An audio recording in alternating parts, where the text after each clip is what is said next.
Our 2 cents. With Oscar.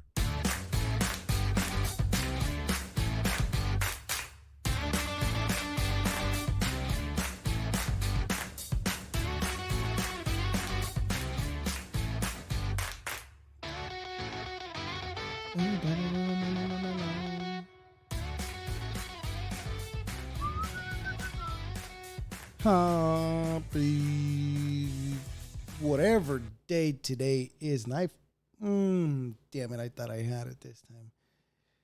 Don't mind the intro. We'll get it. We'll get it. One of these takes, we'll get it. I don't know what the hell's wrong with my voice. I don't feel sick at all, but I feel like I'm losing my voice. Is it because I didn't talk enough today, or I don't know what it is? Hopefully it's nothing bad. Can't be. I don't know. We'll get it back. But today we have another great conversation with Houston A. Glover.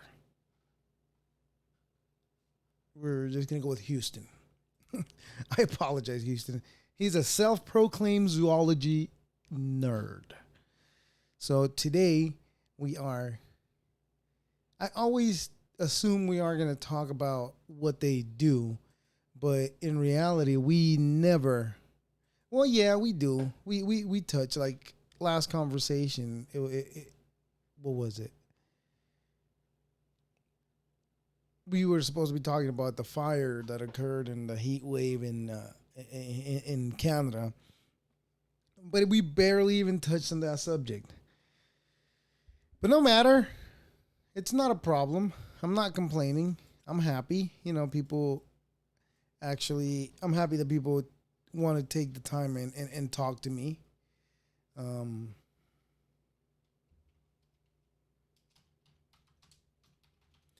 getting ready with the link so I can send it to Houston. So we are going to get this ready so we can get this show on the road. I enjoy having this conversation. I don't know. See, I need to make my podcast on YouTube pop more. So if you are listening, please, I want to say please 1,000 times. It means the world to me. I know. It probably doesn't mean much to you, but just hit that subscribe button. Help me out. I'm trying to make something happen here. As we all are, like I keep saying, I do have fun having this conversation. Most people I talk to, they're great to talk to. They seem to have a good time having a conversation with me. And I hope they all do, because I certainly have. And I don't think, I'm lucky so far in over 100 and something episodes I've done. But I guess I've only done half of those with people, with somebody else. Maybe a third of them I've done by myself. I don't know. I can't remember. I would like to do the math to see how many times I've done this by myself and how many times I did this with Mike and how many times I've done this with anybody else. I'd wonder what the numbers would be. It'd be interesting to find out. But I don't know what's wrong with my voice. Should I be worried?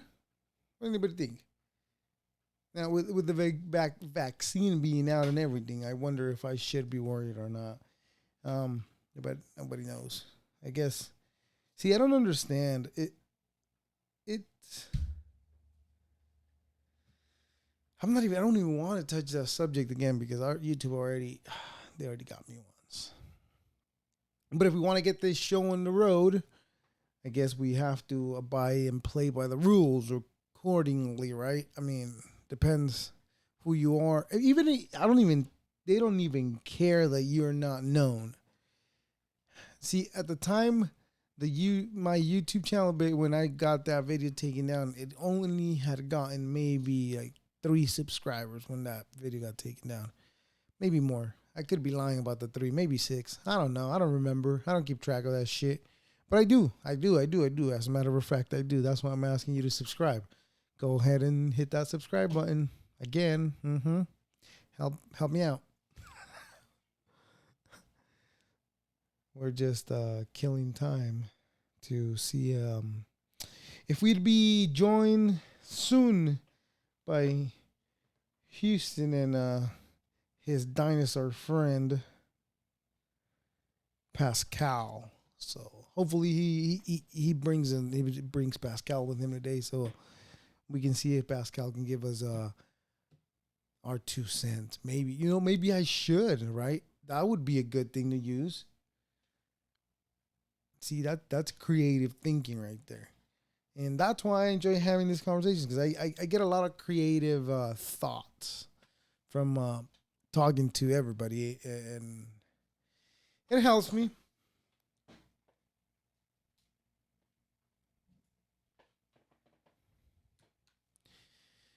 Well. So we'll give him a few more minutes. He might have seen us already, and we're gonna give him, find out how he's doing and all that good stuff. So I'd like to introduce to you Houston Glover. Let's see, have him join us. I can hear you, but I cannot see you. All right, just a second. Let me figure that one out. All right. There we are. There he is. How you doing, Houston, right? Did I get that name? It's Houston, okay, yes. Houston. Okay. Nice to meet you. My name is Oscar, by the way. Go ahead and let us know who you are, what you do, and all that interesting stuff that you know. Give me a second here. All right, no worries. There we go.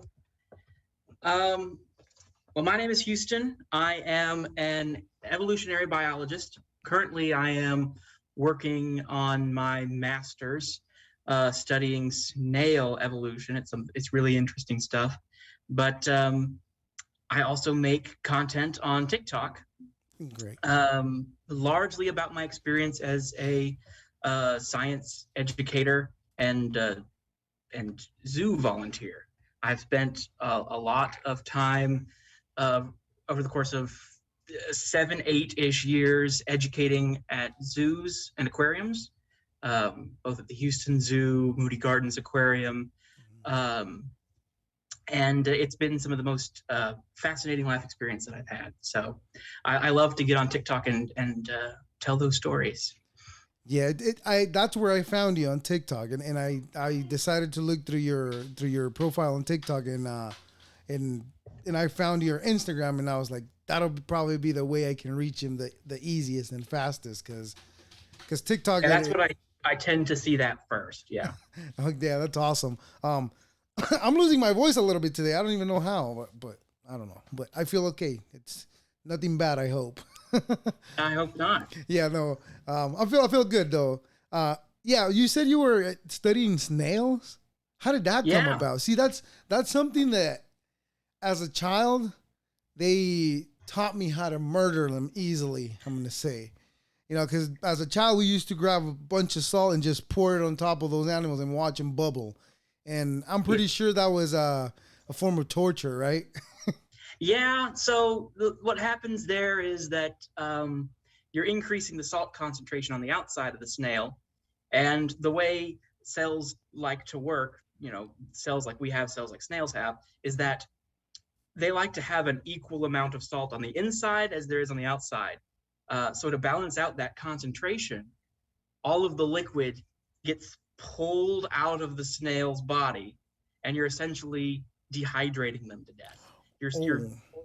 You're immediately sapping out all of the liquid out of the snail's body and leaving them dry and gasping. I'm left without words. I feel like I don't even know how to feel right now, because I'm thinking of the amount of pain that I made all those snails that I should say murdered. Oh, I've murdered many snails, and we murder a lot of snails in my research. The good news is for you and for me, that snails don't have very complex brains. Oh, okay. So they don't really have much in terms of pain, reflex, or anything like that. So, and you mentioned salt. That's one of the things that's really surprising to a lot of people about my research is that everybody associates snails, they're killed by salt. Right. And the snails that I research actually living in pretty salty water. Oh, So okay. there are snails that live in the ocean. There are snails that live in salt springs, the latter is the ones that I'm studying. Little tiny. By the way, these are snails that are smaller than the head of a pin. They These are microscopic almost. nearly microscopic. I mean, you can see them with your bare eye, but you can't tell what they are. They look like a little piece of sand or something. That. And Oh, wow. yeah. Oh, go ahead. Oh, I'm sorry. I almost cut you off right there. Oh, see, that's crazy. When I think snails, I only think of the garden snails. And Yeah. how is it that in France, right? They eat them. Oh, is that Pascal? I mentioned him on. Yeah. There he is. Yeah, I lost my train of thought. See what? Eating. Are they good to eat? Can you eat them? Like, is it possible? Don't they have parasites in them? Snails are fine to eat. Most snails are absolutely fine to eat. You can boil them and then they're fine. I've never had them myself. I've been told by my professor and by other people who have tried snails that they really don't have much of a flavor in and of themselves. They take on whatever, they're like mushrooms, really, where they take on the flavor of whatever else you're putting on them. Okay. So people describe them as, they taste like butter because I put butter on them. Oh, that makes sense. Okay. But these ones you'd need to accumulate a lot of these snails to even have enough to make a bite. Like when you often do research on those snails that you're talking about that you research, right? How do you go on about finding them? You just know the habitat, or how do you find them if they're that small? Yeah, so that's the tricky part. Well, one of the many tricky parts. Right. Dissection is also hard with a snail that small. But one of the really tricky things is actually finding them out there in the wild. What we do is knowing kind of the general area and knowing where there might be some spring heads. Bear in mind, we're studying these snails in the desert, in the absolute desert of West Texas. Right. And there's very little water out there. But because Texas used to be covered, this is 300 million years ago, Texas used to be covered in ocean. There's a lot of water underneath the ground in Texas still. And every so often, there's a little place where that water springs up out of the ground and you have a pool. They can be big pools, like in terms of many acres, or they could be tiny pools, just a few square meters. And knowing, because of geologic surveys, we can figure out, okay, here's where some springs are. Now, that doesn't guarantee that there are snails at those sites. We actually have to hike out there in the desert to survey it. And every once in a while, we're like, okay, that we know there's historically been water at this spot. This old guy who's lived in the area for, we work with a lot of local people out there in West Texas who, they're ranch owners or ranch managers or whatever else. And they're like, oh yeah, I haven't been out there, in 20 years or so, but there used to be a pool, that we used to, when I was growing up, there used to be a pool out there. And we'll hike out there, or if we're lucky, we'll take an ATV or something. And 4 out of 5 times, really, there's no more water there. The water is all dried up, and if there's no water there, no surface water, there's no snails there. No snails.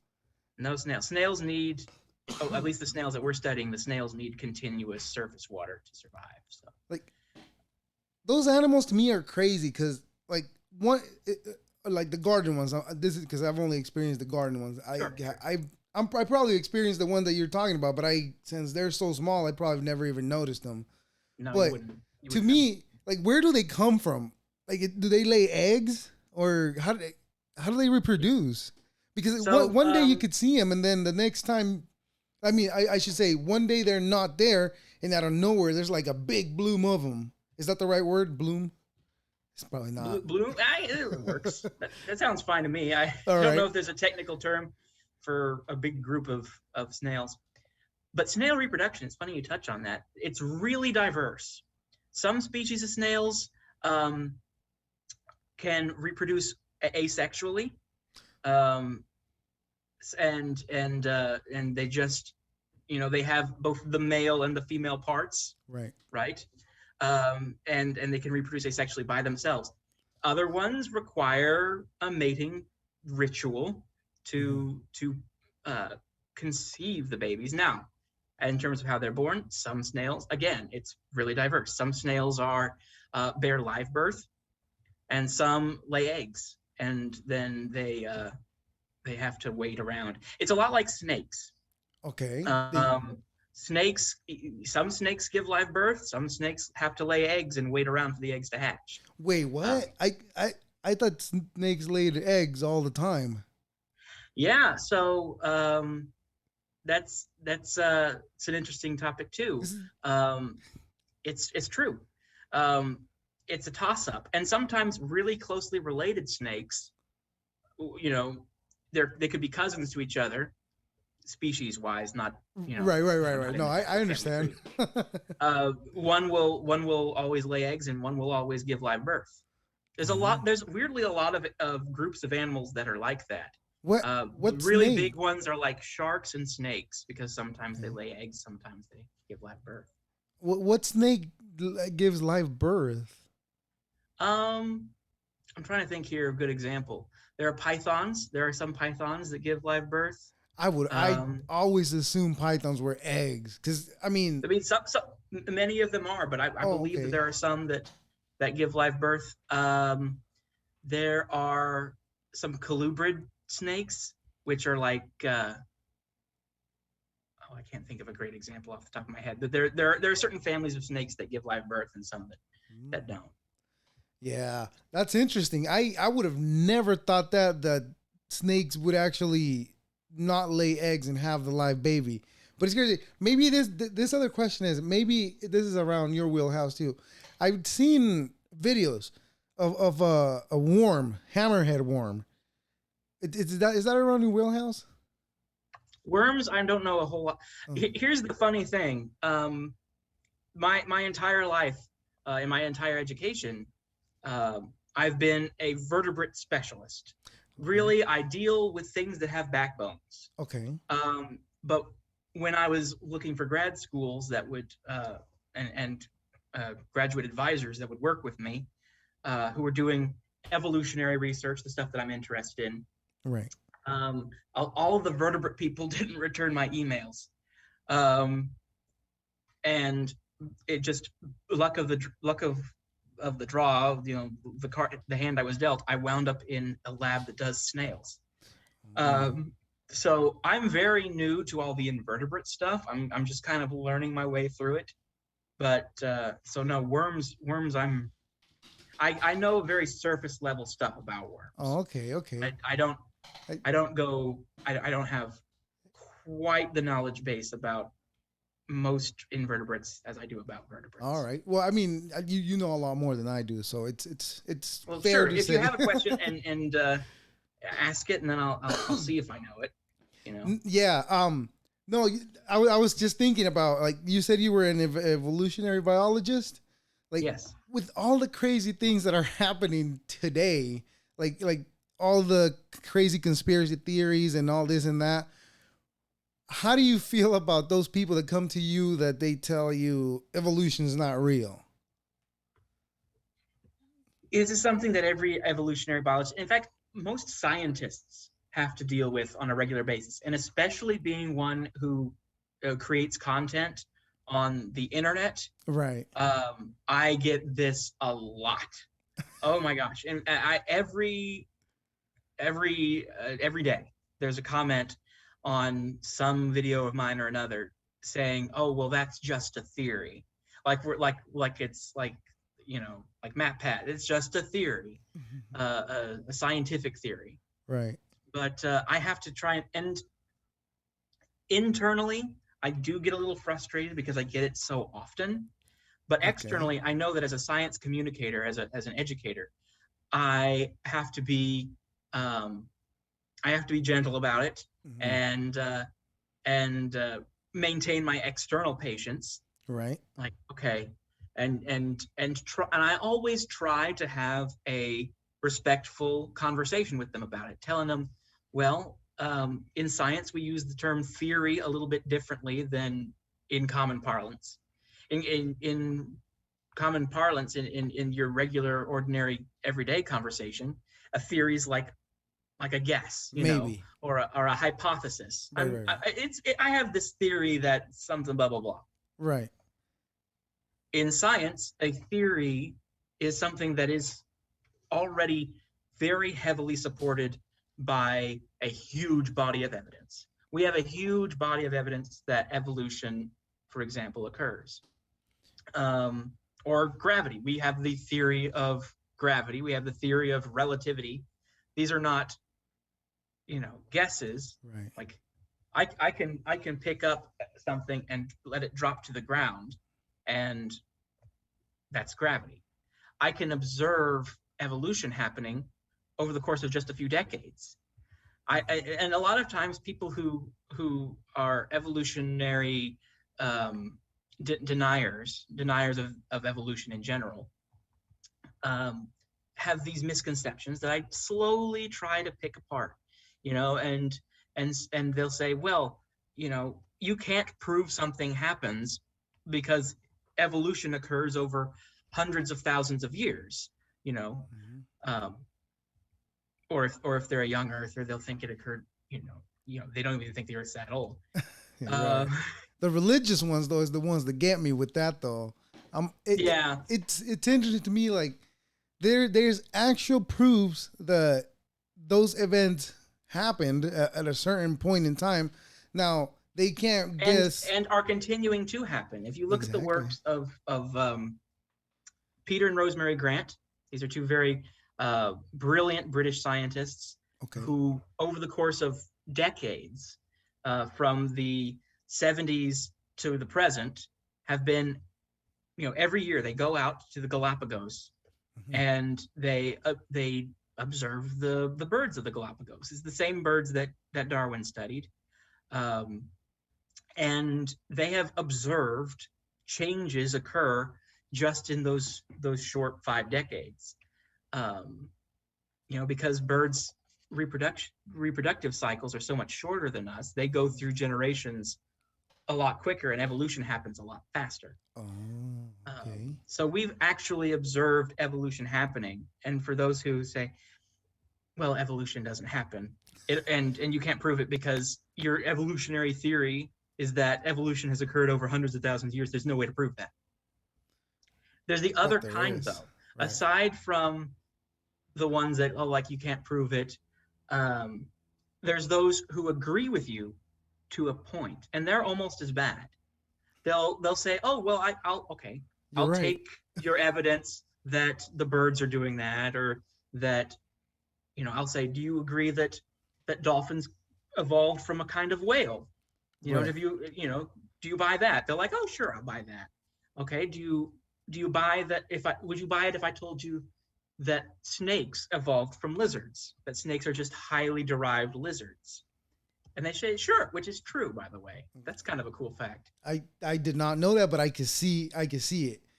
Um, Yeah, they lost their legs because we think because they were adapting to be better at burrowing. Um, but what about those that? legs just got in That the way. yeah, but what about that? I've actually seen one of those lizards around my house over here that have the long tail. They almost Yeah. look like a snake. Like a snake. Is that Hmm. the missing piece that would we call it? I guess that a regular dumb person like me would call it because I don't know any of these terms.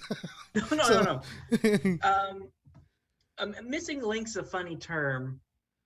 But let me get back to that because I wanted to talk about the people who believe you to a point. Okay. Okay. Go And ahead. we have a term for that. We call it human exceptionalism, because there are people out there, and I've argued with these people on TikTok Mhm. recently. People out there who will believe everything you tell them about evolution. From birds, I'll say birds or dinosaurs. They'll be like, okay, yeah, birds are evolved from dinosaurs. That's fine. Um, I'll say dolphins are whales, tortoises are turtles. All these kinds of things. Like, oh yeah, sure, that makes sense. As soon as you tell them humans are apes, they're like, well, that's ridiculous. And it's a weird kind of exceptionalism because it's like putting humans in a separate box from all animals. Like a different organism, right? Like, what do you think humans are if not animals? Um, they'll Right. I had one person recently say, all right, even that gorillas could have evolved from a common ancestor with monkeys. I'm like, okay, yeah, which it's true. Gorillas, all apes are monkeys. Not all monkeys are apes.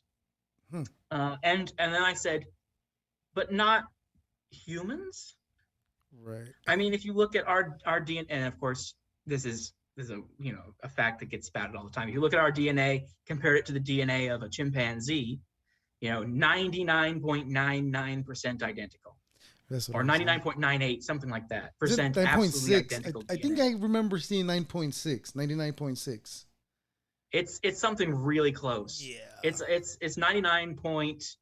Something.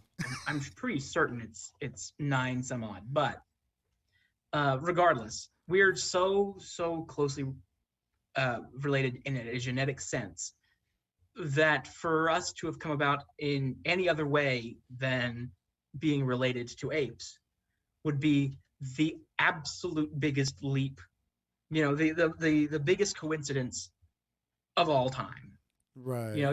You even look at a chimpanzee, and they, if you've ever Features. spent any time around a chimpanzee like I have, you like, oh yeah, you look into their eyes, you can see Similarities, something. right? I mean, You can see something. It's right. it's like, oh yeah, you're not human, but you're this close to being human. Well, You we know. just have that little extra piece of conscience that doesn't allow us to do certain things that the monkeys will do, right?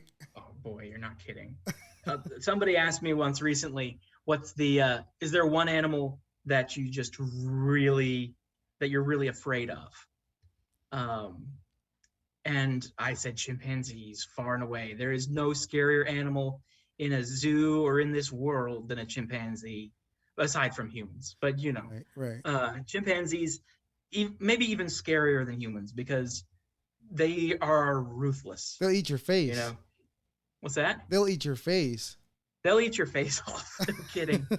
And they're one of the biggest escape artists in zoos too. You have to be really careful when designing a chimpanzee habitat, um, because they're really good at using tools, figuring out puzzles, finding ways out of a habitat. Well, isn't it the narrative the apes or monkeys have? Is it apes or monkeys? I don't know which one it is. That they have entered the Stone Age already because they're using like Yep. actual rocks and sticks.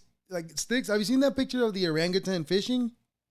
Yeah, I That have. one's crazy. I would like it would be more interesting to watch a video of them doing it, right?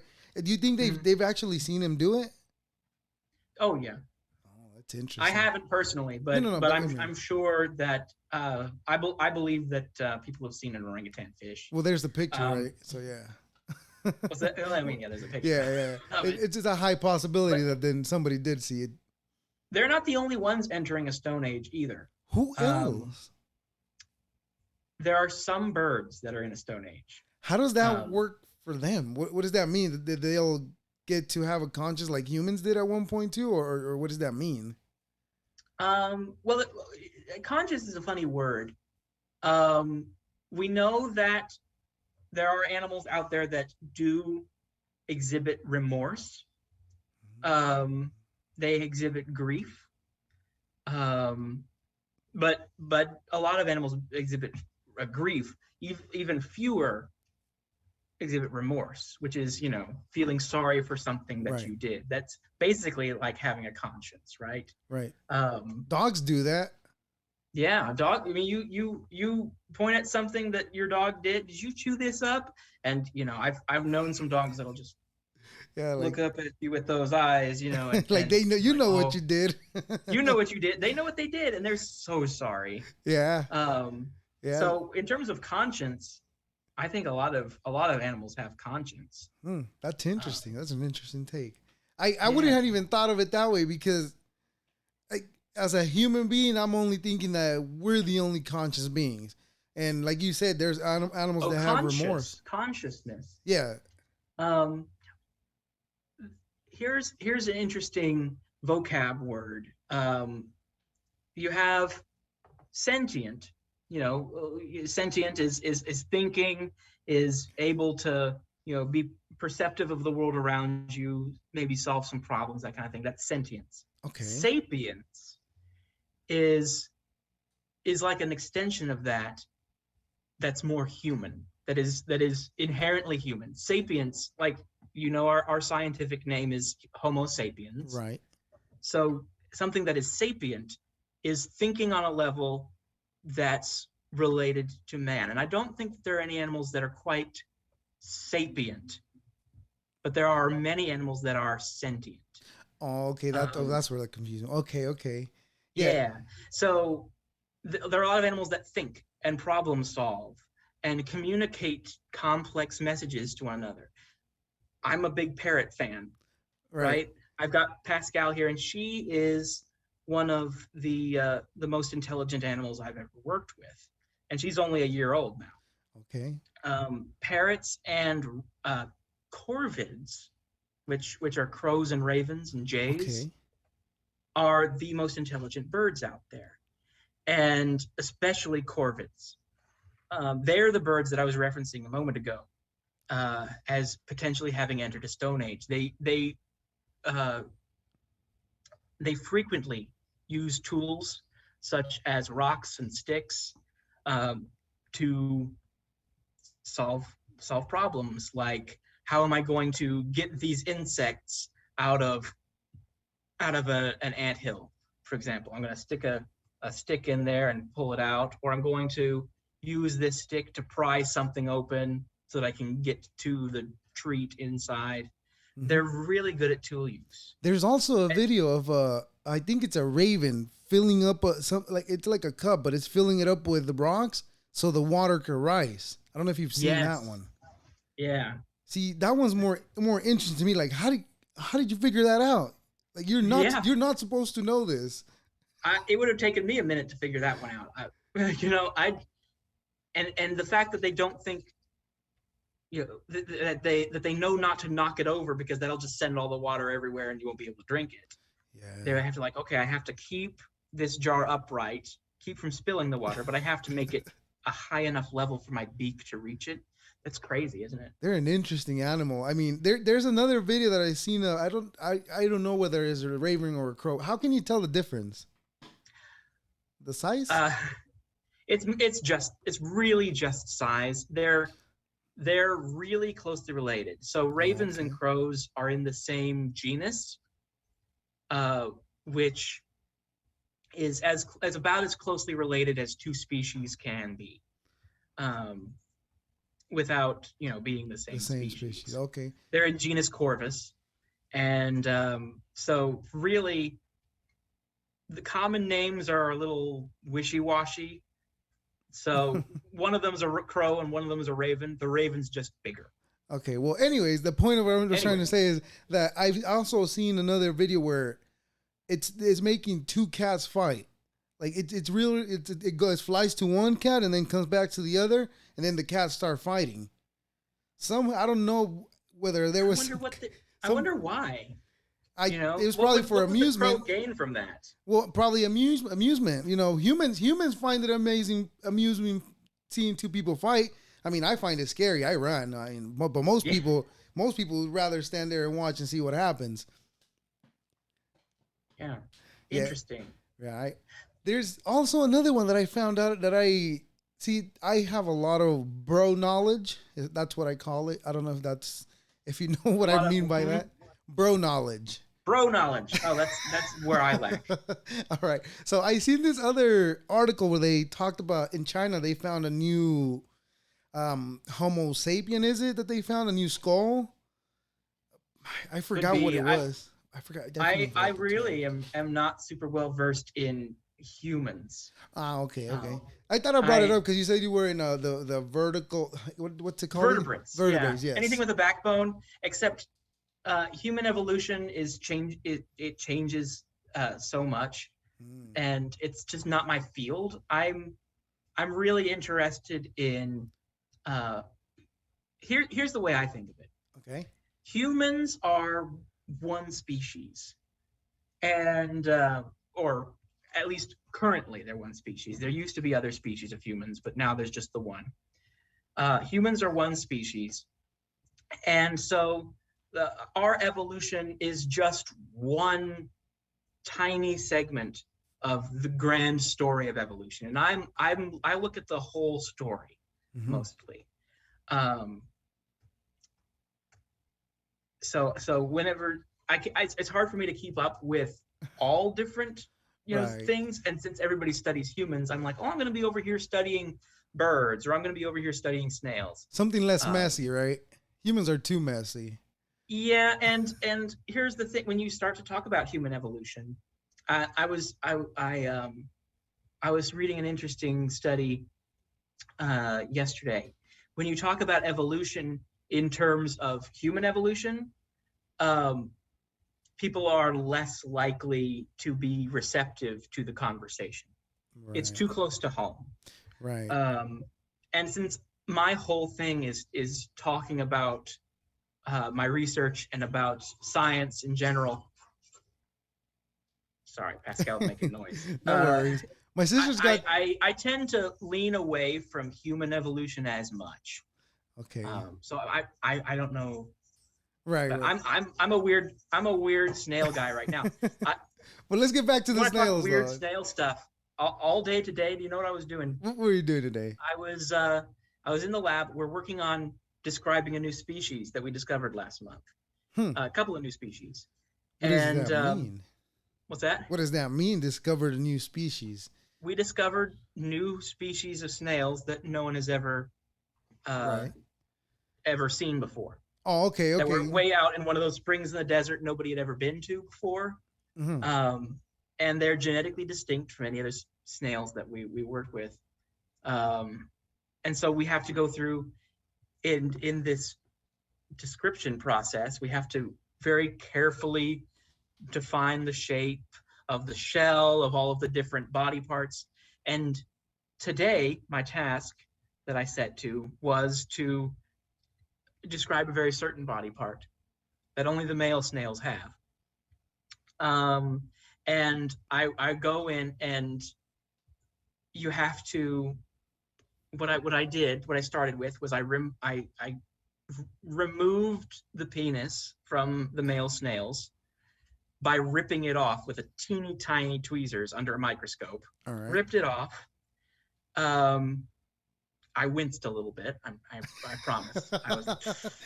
You just like. Sorry, Oh, I'm little guy, sorry, but dude. it's I know gotta you're go. dead, but like, I apologize, but I got to do this. I gotta do this. And so then I took it out and I put it on a separate slide, put it under a more powerful microscope, and I spent the afternoon drawing this snail penis and All right. writing, and drawing it again and again. So I was making sure I had the shape down, and I could identify where all of the different, anatomical parts of it are. Right. Because they don't look like human penises. That was my next For one, question. they're located on top of their head. Um, So yeah, I know. they got a dick Imagine. head. They got a penis Yeah, head. literally. That's They're what I'm gonna start dickheads. calling them now. Dickheads. There you go. Little dickheads. Yep. And then I drew it many times, and I wrote multiple paragraphs in scientifically, in a scientific style that's going to go into a published paper next year. All right. about snail penises and the differences between these three different snail penises that I was looking at. And I just had one of those moments. Every once in a while, I have one of these moments where I sit back in my chair in the lab. I'm wearing the lab coat and I'm a whole scientist thing. And I'm like, this is my job, huh? This is what I do for a living. I have spent all day looking at drawing and writing about snail penises. Hey, but look, this is what you chose and you enjoy it, and you're having a blast with it because you're laughing about it. So that's I what's am the having important thing. See, and that's not even the part of it that most excites me. It excites me a lot, but it's not the part that most excites me. The part that most excites me is getting to talk about it. Like Okay. I've taught many labs. I'll be teaching genetics labs this fall, and teaching is my favorite. You know, part of I love going out in the desert and feeling like a real explorer with the hat and everything. I love being in the lab, looking at stuff under microscopes, making discoveries. But Right. I love most being at the front of a classroom and talking to, people who are new to science and explaining, all these different things and these exciting facets of the natural world, and hopefully getting more people excited about, animals and nature and science. That's the best part. Right. Well, I think you've picked a great career to pursue because Mm-hmm. these things, a lot of the things that like snails, like you're talking about, like those things are, I would think that they are necessary to for as part of the ecosystem, right? Um, Mm-hmm. there is most people don't know because like I keep telling, like, look, as a kid, I would grab the thing of salt and just go outside and start spraying it everywhere on top of them. I mean, I didn't know that they were needed at the time, but now I do as an adult. Like I was telling you at the beginning, I feel bad for doing what I was doing. I was dehydrating them alive, Yeah, and well, it depends on the snail, really. There's a lot of snails that are invasive and threatening to agriculture gardens. and gardens and local wildlife, native wildlife. Oh, But the ones that we study, these tiny ones way out in the Texas desert, these spring snails, um, are first of all an important part of the food chain. who eats Baby them? fish eat these Oh, things. okay. Um, Second of all, they're a really good indicator of water quality.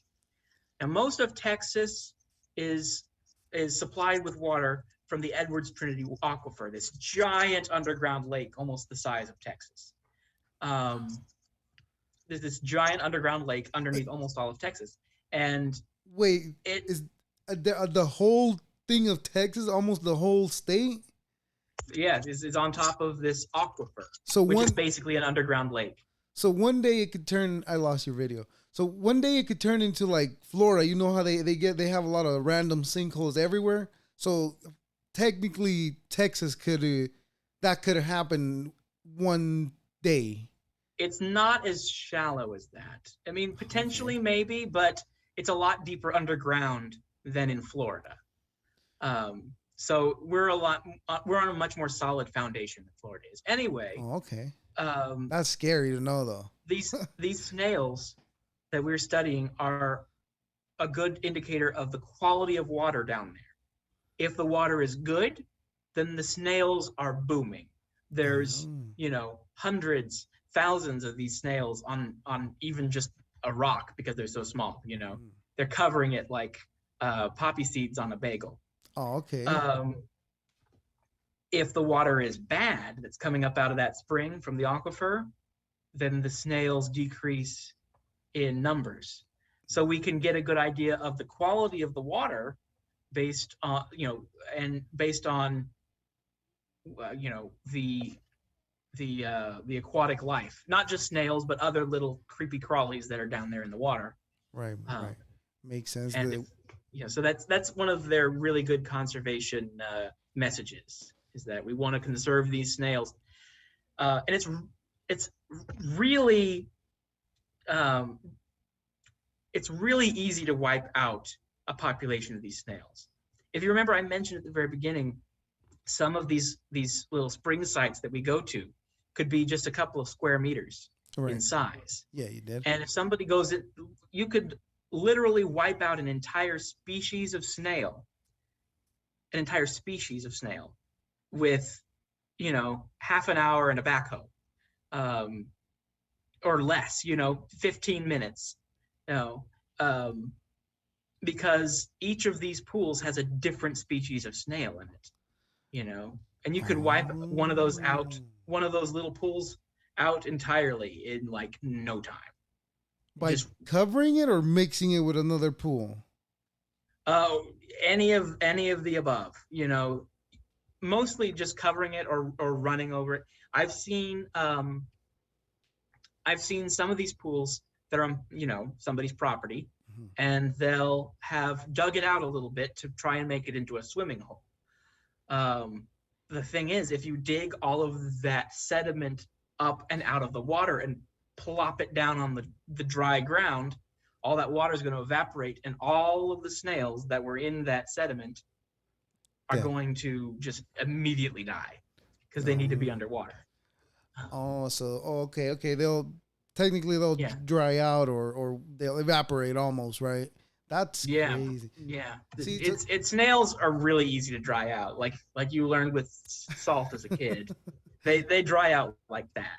Um, yeah, yeah. That's interesting. I was gonna say earlier that my sister has two lovebirds, and they hang around like around her like you have your Pascal right there.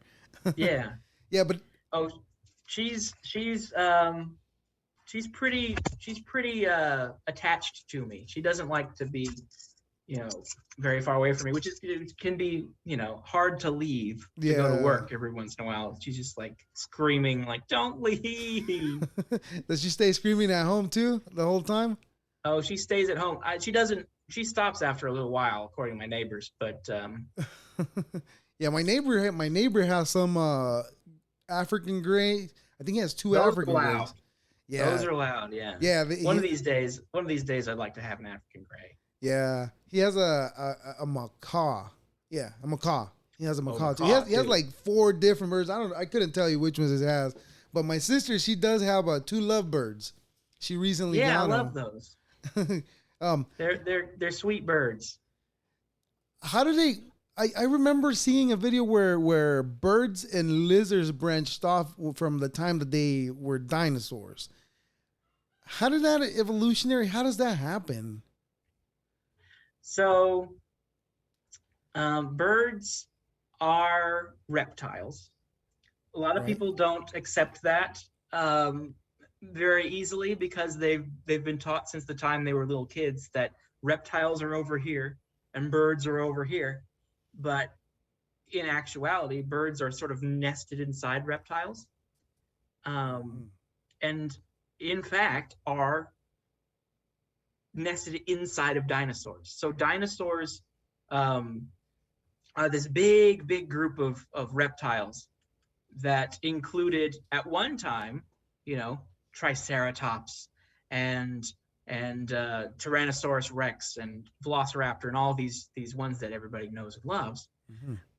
and much smaller two-legged dinosaurs uh, that eventually became birds. Feathers are just really soft, highly derived scales that What? over time elongated and got lighter. And, we think they were originally used for temperature, uh, for Adjustment? moderating their temperatures, Okay. because birds and dinosaurs that were closely related to birds, we warm-blooded. Hmm. Unlike all other reptiles, they're warm-blooded, so they need to, like us, Keep so they need themselves to warm. balance their temperature a little bit better. And over time, those fluffy insulating feathers became useful for some of them because they could glide from tree to tree a little bit better. And then that Oh. gliding eventually became um, flapping flight. Um, you say lizards. Lizards aren't related to dinosaurs hardly at Oh. all. Oh. Okay. So I'm off. Okay. Yeah, lizards branched off the family tree a long time before dinosaurs even showed up. Alligators are more closely related to dinosaurs than lizards are. Should I consider them In fact, dinosaurs? what's that? Should I consider alligators dinosaurs? No, and I'll draw a tree for. In fact, there's already a video where I talk about this. Um, they're cousins to dinosaurs, but they are not in the dinosaur family.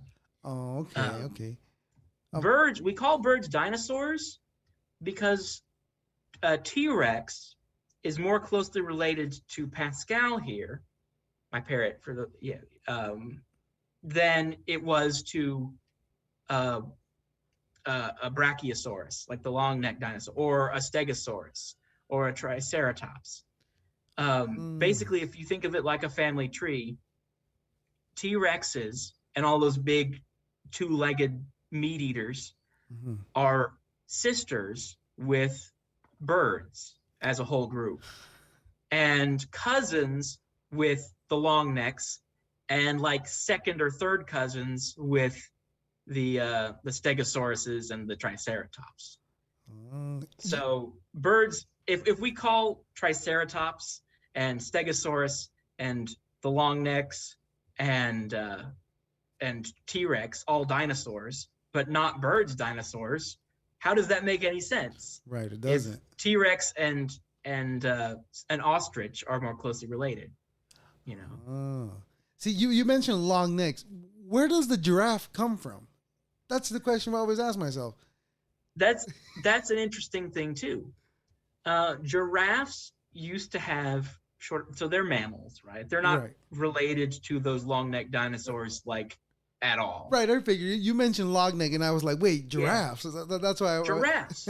Um, so they're this weird animal. They're one of the weirder, more distinct animals that we have roaming the earth today, right? Definitely. Um, but giraffes came from animals that looked a lot different a long time ago.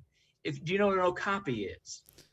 No. Um, an okapi is an animal that we have uh, living on Earth today that is the closest living relative to a giraffe. In fact, they are a different kind of giraffe than the one you're used to. Is that a half cow, half zebra? What is it? It looks like some weird cross between a horse and a zebra, or with a little bit of maybe a deer thrown or a moose thrown in. They have the horn, right? Giraffes have the They two have little horns. they have these little we call them ossicones, these little horn-like structures on their Awesome. heads. Um, but they are cousins to giraffes. They're in the giraffe family. I have never And seen that animal. and and we have them at the zoo, and I love talking about them with guests because we think that's about what giraffes' ancestors looked like. Right. Giraffes used to have much shorter necks, but over time, over the millions of years that giraffes have been on this earth, longer necks were more favorable. The ones that had longer necks survived better and they reproduced more.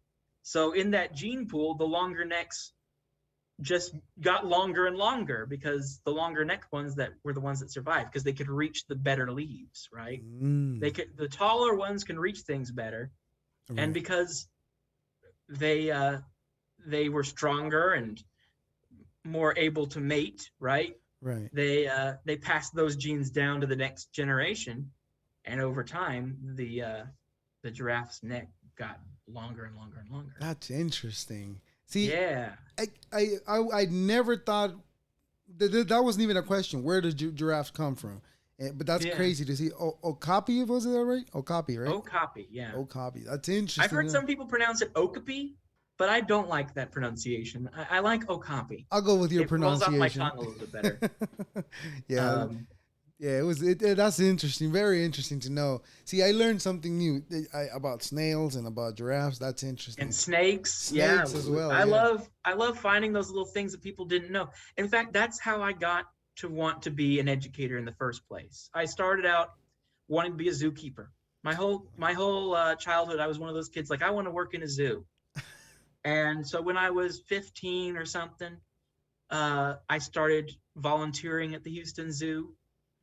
Okay. And because they don't let teen volunteers work with animals on their first year, you got to sort of vet yourself. You got to prove Right. yourself responsible. Right. It, They'll either put you with the day camp or they'll put you with education.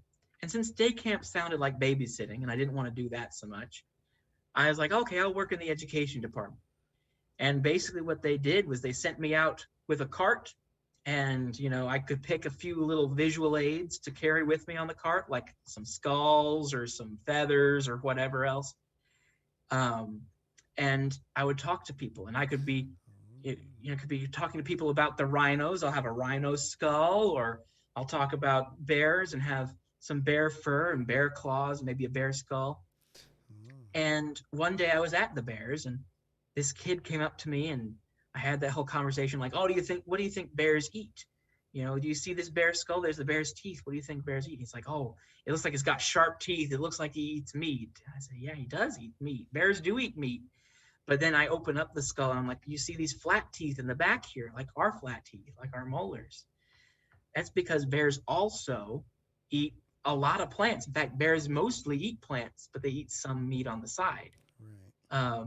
They're omnivores. Right. They have a balanced diet. And that kid learned something. And you could see the little light flicker on in the brain. He's like, that's so cool. He got to touch the bear's teeth and he learned hands-on. And he ran off and told other kids in his school group to come over and look at this. And because that got him excited about learning more, it got me excited about teaching him more. And from that moment, I was like, that light went on in my head. I'm like, this is what I'm supposed to be doing. This is what I should be doing. I'm good at it. It excites me. There's a need for it. Yeah. That's my calling, is what I sort of decided from then on out. Hey, it is, and it looks like you're for the looks of it, you're doing a great job at it. Because look, I have been out of school for probably what? I graduated in 2008. I have not learned anything since then. I went to college, to community college. Yeah. After one day, I was like, I'm done.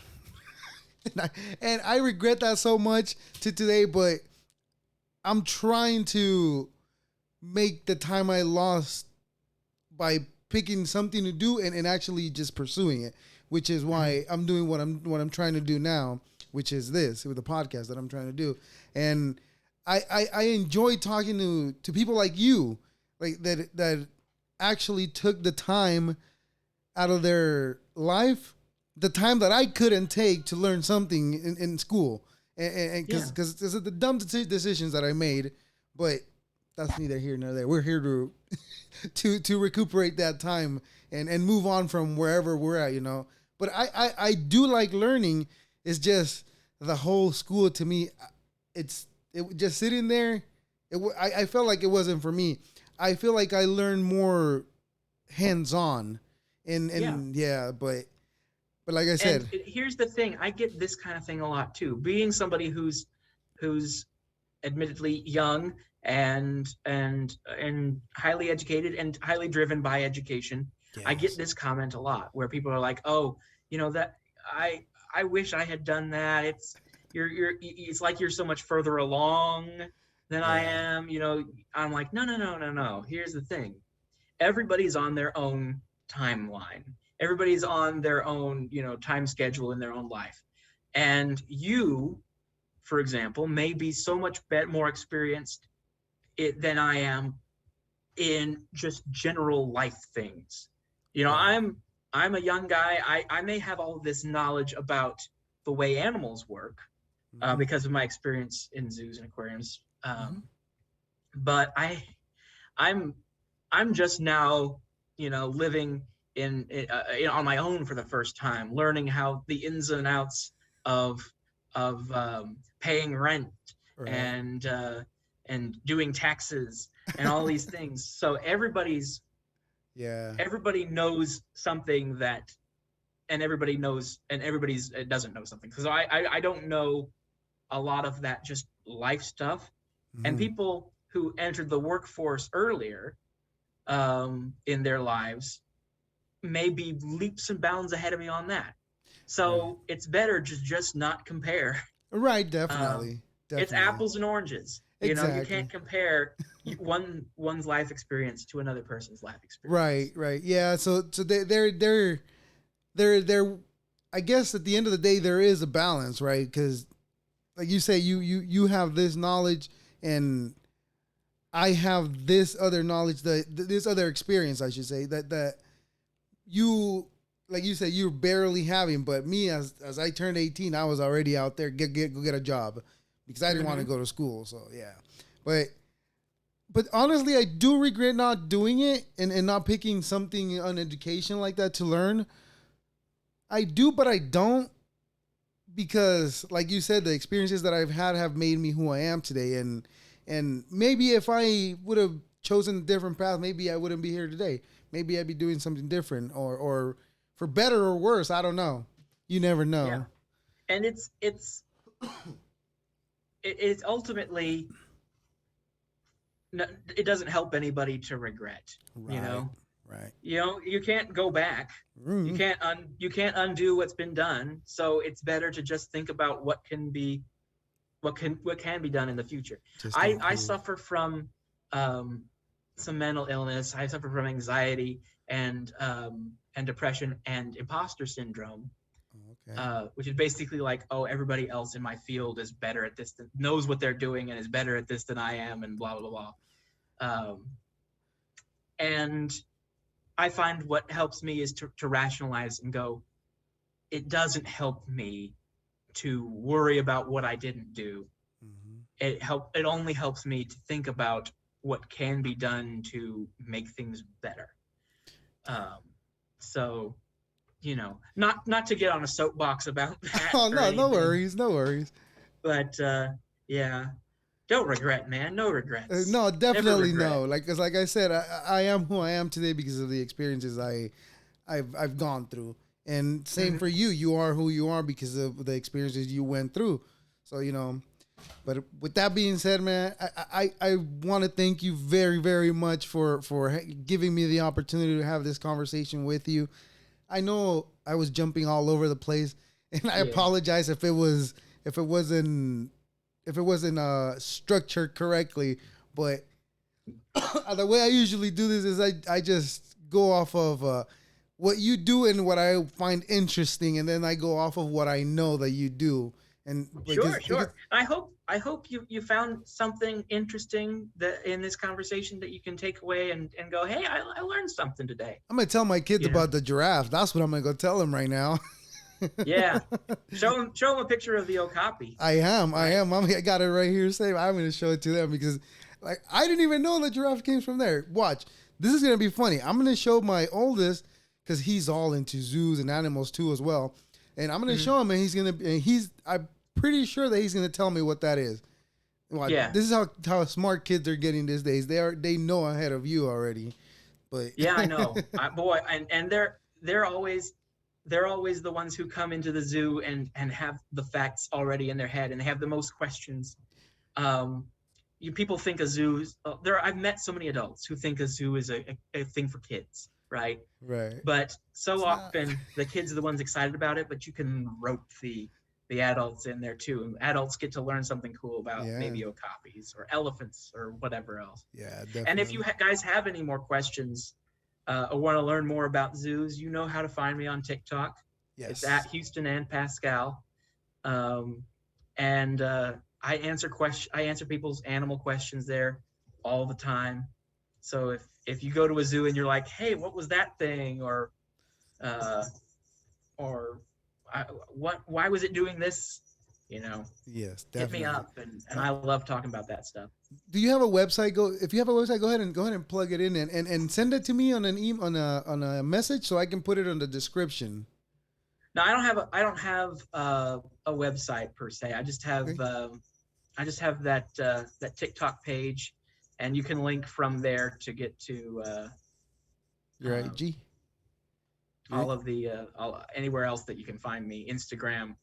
Um, that's honestly about it right now that I'm public on is Instagram and TikTok. All right, I'll go ahead and put those links in the description for you. And yeah, I appreciate like I said, I appreciate your time. Thank you very much for giving me the opportunity to have this conversation with you. And hopefully in the future we can do this again sometime whenever we have time, I guess. Yeah, because I get busy sometimes too. You pull me. You if you ever have any questions or anything to talk about science wise, I'm your guy. I mean, people will tag Hank Green in the comments, but I do know my stuff. So right. I'll go with you. I'll go with you because I've already gotten to know you a little bit, and it'll be a lot easier. Yeah, I do like a challenge though. That's not saying I don't like challenges because I do. Yeah. All right, then. All right, Houston, I appreciate your time. Thank you very much for giving me the opportunity again. My pleasure. My pleasure. You have a good night. Thank you. You as well. All right. Bye-bye. All right. Bye-bye. There you go, ladies and gentlemen. That right there, that's the gentleman I was telling you all about. Houston. Scientist, biologist, a human evolution. Interesting things to know that most of us aren't even thinking about those things in a daily basis, but somebody has to. And luckily that somebody is a interesting person to have a conversation with. And again, Houston, I appreciate your time. Thank you. That's it, everybody. Deuces.